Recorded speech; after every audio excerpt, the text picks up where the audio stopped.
Hey Jay, it's David again, South Carolina. I appreciate you putting me on the show, and actually I was responding back a couple of days ago. You had a guy on who actually I think kind of got what I was trying to go for a little bit better than I probably said it myself. But yeah, I wasn't talking about the when I mentioned healthcare being um, equivalent to slavery. I wasn't saying that it was equivalent to American slavery. That was a particularly virulent and disgusting racist version of it.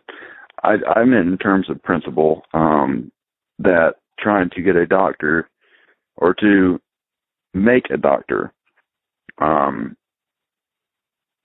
treat you, whether they desire it or not, would be equivalent to demanding, from them their labor. And I think a caller who replied to my comments was very close to the mark when he kind of went that way. I had never actually, honestly, until you mentioned it, I'd never heard of a libertarian argument regarding taxation. Sad as it is, I'm a political science major at Clemson, and I had never been exposed to that argument myself. Either way, the issue for me was more of if you can demand services from somebody and have an obligation placed upon them to serve you, whether they want to or not. And it kind of comes down, the same kind of issue kind of pops up with the bakery religious liberty thing with the gay marriage. And I don't have a problem with gay marriage. I have a problem with trying to force somebody to serve you against their will. And I know that always goes back to the civil rights movement, which rightfully, I think, dealt with some of the race issues involved. But I think it sacrificed more than needed to be given up, because I firmly believe that if, somebody 10 years later refused to serve somebody who was black because they were black, I believe they would have been pushed out of business because everybody else would. And I believe over time that would develop, I know it's a great deal of faith, but I do believe that would ameliorate the problem in a way that's less combative. For instance, when you look back at the Civil War, right? We're the only country in the civilized world that had to have a war to abolish slavery. The British didn't, the Australians didn't, and no other country in the world had to go through that same ordeal in order to achieve the end that was obviously justified.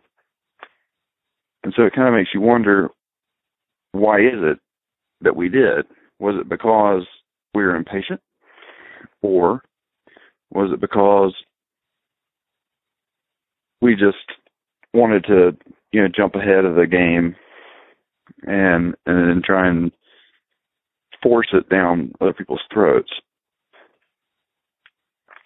But as as a believer in the free market, I do believe that we can achieve the same ends through different means.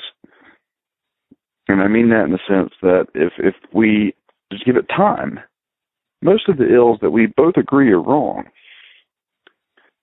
that people persecute people for gay marriage, that people persecute people for, back in the day, for slavery, that eventually those things will work themselves out if we give them time. And if we rush through them, that it's going to end up doing more harm than good. When you look at the British Commonwealth, and they don't have nearly the racial frustration and issues that we have to deal with here. And I'm not saying it goes like the Civil War, but I'm saying that there are ways to deal with it better than we currently do. Anyway, I'd love to hear your thoughts on it. I agree with you that the ultimate end should be equality, but I just disagree on the means. And that's kind of the point I was trying to make. I'm not sure. I wasn't as clear as I wanted to be back then. I'm probably not as clear now as I really wish to be. But I do appreciate you taking the time to deal with, my concerns. And I do enjoy listening to your show. But I hope you're doing well, and I wish all the other listeners the best.